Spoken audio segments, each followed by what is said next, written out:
when were people able to actually walk all the way through? So for one of you mentioned that he was back in the 70s. Back in the 70s, you weren't able to get to this place. The digging of the tunnels, of the Western Wall tunnels, started straight after 1967, the Six-Day War. Straight after that, 1968, understanding that you could actually dig through, because of the fact that the houses were built on arches, the project was started. And it took them until the mid-80s to finish uncovering the whole Western Wall from one side to the other. So, de facto, they finished digging back in the middle 80s. For people, for tourists, for groups to come and see everything, it was open only at the mid-90s. But things have changed since. That means people that came here in the mid-90s and comparing it to now, they see different things because things were added, things were changed. So that's in a nutshell the history of the digging, the excavations that were done here. From 1967, 1968 until today, they haven't finished uncovering and revealing all the stories and the history that this place can actually tell us. So, when I get to this place, to this area, I feel quite strange. Sometimes even a bit excited by the following fact that for the first time, we are all surrounded by remnants of the Second Temple period. And I'm saying surrounded, now to understand. Again, to my left is the Western Wall itself, what Herod has been doing, the huge project of building the temple. To my right, one pillar, second pillar, part of a huge big market stood in this place. Of course, no ceiling back in Herod's time. You were able to see the sky, and for the first time, we are all actually standing on the original street, on the original stones of the Second Temple period.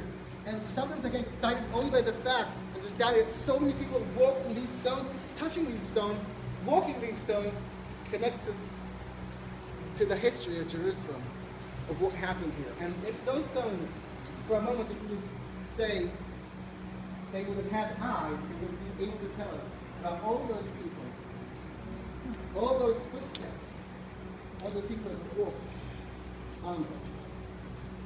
The stones themselves can actually tell us what happened if we only listen carefully. What exactly is this channel here? What exactly is this stone? We call this area, this stone, you can see here, you can see it's not like the other stones. We call this the bedrock, meaning the mountain itself. The street itself was dug in this area into the mountain. Remember, I told part of the mountain, you can see digging into the mountain. The plan was to actually dig through. And this channel here is actually part of quarrying through the mountain. So you can imagine the people coming for a day's work. And as I told you earlier, not slaves came to work here, but the Jews that lived in Jerusalem, they got paid. And they came working, planning to continue with the street. But one day, they just didn't arrive. And didn't continue working. Maybe, some say maybe Herod died, some say maybe they went to the strike, some say maybe they were just too lazy, I don't want to come to work. So that's what we find. We find this thing.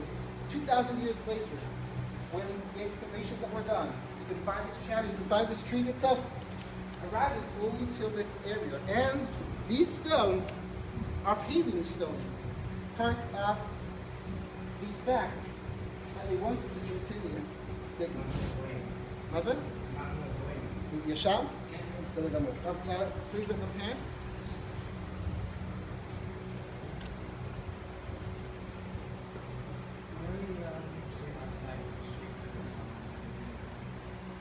I would like to show you now in this picture where we are right now.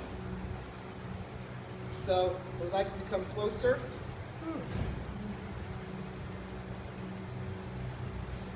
Okay. Do you want me to hold it? Come here. Can you please let me and show everybody? Okay, guys, you can see this. This is where we are right now. This is the street I was talking about. This is the bridge. This is where we were at the beginning. Now we walk and we are at this stage and we can see that the street is to the end. Through the mountain itself. But for different reasons, it just stopped. So this is where we are, and for those of you in the back, you can take it and see. Wait, did you see? Yeah. This is where we are right now. So this is the street leading through the mountain. Do you all see okay? Yes?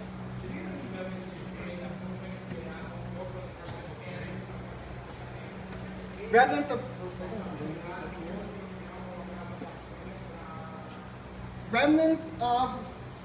the first temple period, we do have different parts of Jerusalem, but it is quite rare. It is quite rare.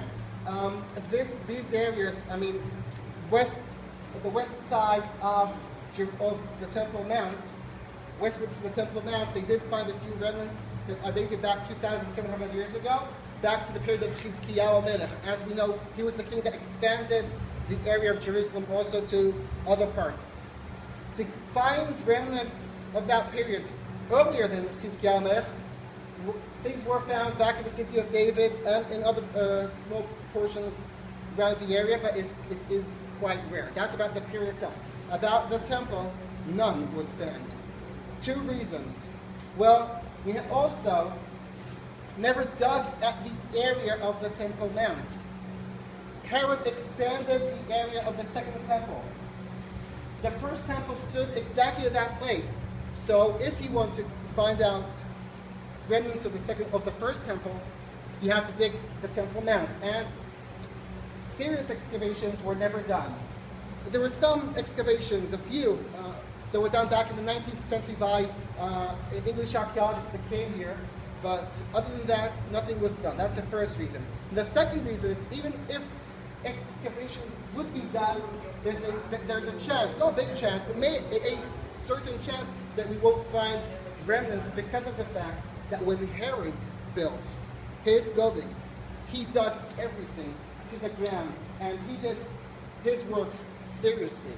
That means to create huge big buildings, you have to dig into ground and put serious base, serious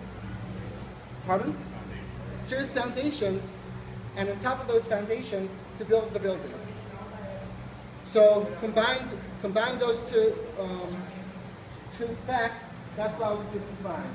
But maybe if excavations would occur at the Temple Mount, they will find serious stuff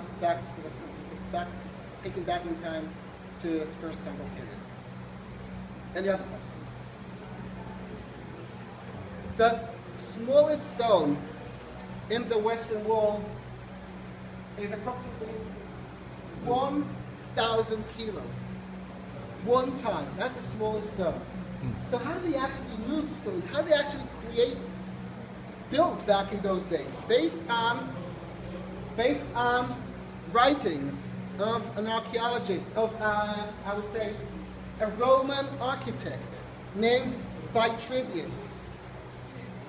He had a school, he had pupils, he wrote books, and copies of those books you can still get today.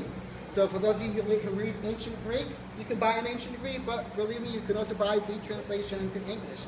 And in that book, he explains to his students the different techniques. So based on his books, and based on different drawings that were found, and other interpretations, all together, we made the short film we're going to see right now.